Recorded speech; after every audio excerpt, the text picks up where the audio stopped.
The tombs of the nobles actually covers an awful lot of sites. I have picked three here, but they're actually three from three separate ticket groups. So if you went and saw these three, you'll be seeing a lot more tombs than you realise. So the first one is Nart. That is in the ticket group Mena and Nart, and is really beautiful. You can see these gorgeous little girls with their little fillets on their head, the wax cones on their heads. The lower ranking girl has got a is nude.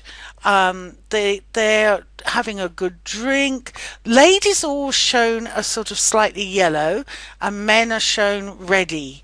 So a beautiful tomb, and Mina as well. That's been recently restored by Melinda Hartwig, who actually stayed in the flats while she was doing the restoration. So we get archaeologists here as well.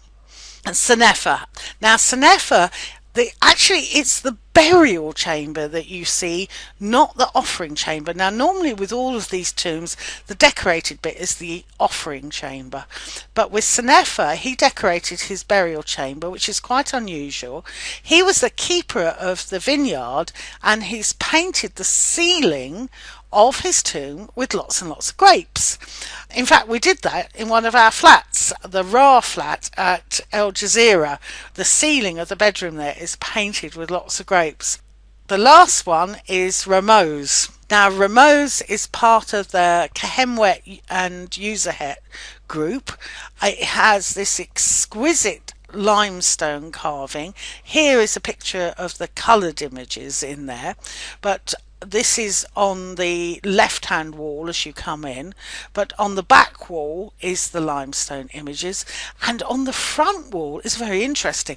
You've got Amenhotep on the third on one side of the passageway, and Amenhotep the fourth, Akhenaten, on the other side. Amenhotep the third is shown very traditionally in a shrine with Mart behind him. Bit interesting, that one. But Akhenaten on the other side is shown with Nefertiti, with the little hands coming down, blessing them, and it's been hammered out in the post-Amarna period. Now, this tomb was obviously abandoned when they moved to Amarna, never finished, but what you can see is very, very good. Because it was partially finished, you can actually see grid lines and sketch drawings, etc., etc.